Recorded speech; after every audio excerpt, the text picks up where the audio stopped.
بلکہ احکام شریعت صفحہ نمبر 82 اور جلد نمبر 1 میں یہ بھی روایت ملتی ہے کہ جب دسترخوان پہ آپ بیٹھے ہوں، دسترخوان میں جس انسان کا نام محمد ہو نا تو اس کی بھی تعظیم کی جائے، وہ اس نام کے برکت سے 2 بار ہر روز وہ لوگ پاک کیے جاتے ہیں۔ تو میرے مصطفیٰ جس گھر میں رہتے ہوں، جس دسترخوان پہ بیٹھتے ہوں، وہ لوگ کتنی دفعہ پاک کیے گئے ہوں گے، وہ دسترخوان کتنی برکات سمیٹتا ہوگا، وہ گھر کتنی برکات سمیٹتا ہوگا، وہ لوگ کتنی بار پاک ہوتے رہے ہوں گے کہ جس دسترخوان پہ محمد نام والا بندہ بیٹھ جائے تو اللہ ان کو پاک کرے، تو جس دسترخوان پہ خود تاجدار کائنات تشریف فرما ہو جائے تو وہ دسترخوان، اہل دسترخوان، اہل گھر، وہ اہل بیت، وہ کیسے پاک نہیں ہو سکتے؟ احکام شریعت صفحہ 82 جلد نمبر 1۔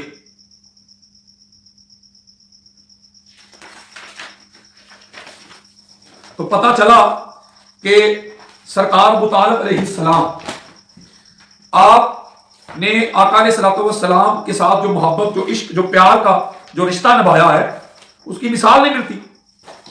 اب میں ذرا آتا ہوں بڑے خاص حصے، بڑے خاص حصے۔ اب میں ذرا وہ روایات جو ہے اس کو انٹرٹین کرنا چاہتا ہوں، جو روایات مجھے کتب حدیث میں آئی ہیں، جن کا بڑا رولا ڈالا جاتا ہے، بڑی کھپ ڈالی جاتی ہے، آؤ بخاری سے دکھائیں، آؤ مسلم سے دکھائیں، آؤ ترمذی سے دکھائیں کہ معاذ اللہ ابو طالب علیہ السلام جو مشرک تھے۔ اب ذرا ان کا میں آپریشن کرنا چاہتا ہوں، ان پہ گفتگو کرنا چاہتا ہوں۔ ذرا آپ ذرا دیکھتے ہیں، توجہ کے ساتھ یہ حصہ بڑا غور کے ساتھ سنیں، بڑی خاص بات۔ صحیح بخاری کتاب الجنائز جلد اول صفحہ نمبر 181۔ حدیث کیا ہے کہ جب سرکار ابو طالب کے وصال کا وقت آیا تو آقا علیہ الصلوۃ والسلام، معروف ہے آپ نے سنا، آقا علیہ السلام نے فرمایا کہ چچا تو کہہ دے لا الہ الا اللہ تاکہ میں قیامت کے دن تیری سفارش کر سکوں، اور یہاں تک کیا تھا کہ میرے کان میں کہہ دے۔ تو پاس وہ کفار بھی بیٹھے ہوئے تھے، انہوں نے کہا کہ ابو طالب تو اپنے آبا و اجداد کا دین چھوڑے گا؟ تو انہوں نے کہا جی میں عبد المطلب کے دین پہ ہوں۔ تو ان کا وصال ہو گیا، اور آقا علیہ الصلوۃ والسلام فرماتے ہیں کہ میں ان کے لیے دعا مانگتا رہوں گا بخشش کی جب تک اللہ مجھے روک نہ دے۔ تو پھر یہ سورہ توبہ ہے، اس کی آیت مبارکہ نازل ہو گئی، ما کان للنبی والذین آمنوا ان یستغفروا للمشرکین۔ نبی اور اس کے جو ساتھی ہیں صحابہ ایمان والے، ان کو اس بات کی اجازت نہیں ہے، ان کے شان کے لائق ہی نہیں کہ وہ مشرکین کے لیے جو ہے نا وہ دعا کریں، استغفار کریں۔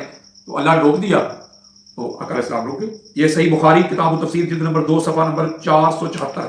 پہلے یہ سنتے ہیں، پھر میں چاہتا ہوں کہ میں نے آپ کو کہا تھا کہ میں نے ڈنڈی نہیں مارنی، میں نے جتنی بھی روایات ہیں وہ ساری آپ کو سنانی بھی ہیں، ساری آپ کو بتانی بھی ہیں، پڑھانی بھی ہیں، اور پھر اس پہ میں نے بات بھی کرنی ہے۔ پہلے میں چاہتا ہوں کہ ذرا آپ اچھے طریقے سے نا یہ روایات سنیں، اور پھر ان پہ میں بات کرنا چاہتا ہوں۔ اگلی روایت سنیں ذرا، یہ صحیح بخاری ہے جس کا رولا ڈالا جاتا ہے، اس کی جلد نمبر 1 ہے، صفحہ نمبر 216، کتاب المناسک ہے یہ۔ اس کے راوی ہیں عمر بن عثمان، علی بن حسین، ابن حشاب، وہب یونس، اسامہ بن زید۔ اسامہ بن زید رسول اکرم صلی اللہ علیہ وسلم کی خدمت میں عرض کیا کہ آپ کہاں ٹھہریں گے؟ مکہ میں اپنے مکان میں۔ تو آپ نے فرمایا کہ کیا عقیل نے چھوڑا ہے مکانوں وغیرہ کو؟ اور عقیل وارث ابو طالب کے ہیں، اور وہ طالب اور نہیں وارث کے کسی چیز کے۔ جعفر اور علی کیونکہ یہ دونوں مسلمان تھے، لہذا عقیل اور طالب وہ دونوں کافر تھے، تو لہذا ایک کافر کا وارث کافر ہی ہوتا ہے۔ یعنی اس حدیث میں انہوں نے یہ ثابت کیا ہے کہ ابو طالب علیہ السلام جو تھے وہ کافر تھے۔ ذرا سنتے ہیں وہ کیا تھے؟ کافر۔ آگے چلیں، یہ صحیح بخاری میرے سامنے، اس کی جلد نمبر 1 صفحہ نمبر 548 ہے۔ یہ دوسری روایت ہے، اس حدیث سے انہوں نے کہا کہ ابو طالب کافر تھے معاذ اللہ۔ یہ دوسری روایت سنیں، اس کے راوی عبداللہ بن حارث ہیں، وہ کہتے ہیں کہ حضرت عباس بن عبد المطلب نے رسول اللہ صلی اللہ علیہ وآلہ وسلم کی خدمت میں عرض کی کہ آپ کے چچا کو کیا فائدہ پہنچا؟ وہ جو آپ کا احاطہ کیے ہوتے تھے، آپ کی جو وہ سیکورٹی کے فرائض انجام دیتے تھے، آپ کے جو گارڈ بنے تھے، آپ سے محبت کرتے تھے، آپ کو کفار سے، دشمنوں سے بچاتے تھے، تو اس عمل کا ان کو کوئی فائدہ پہنچا؟ آپ کے لیے لوگوں سے غضبناک ہو جاتے تھے۔ آپ صلی اللہ علیہ وآلہ وسلم نے فرمایا کہ وہ آگ میں، یعنی نچلی جہنم کے نچلے گڑھے میں تھے معاذ اللہ، میری شفاعت سے، میری سفارش سے وہ آگ کے اوپر والے حصہ میں، طبقہ میں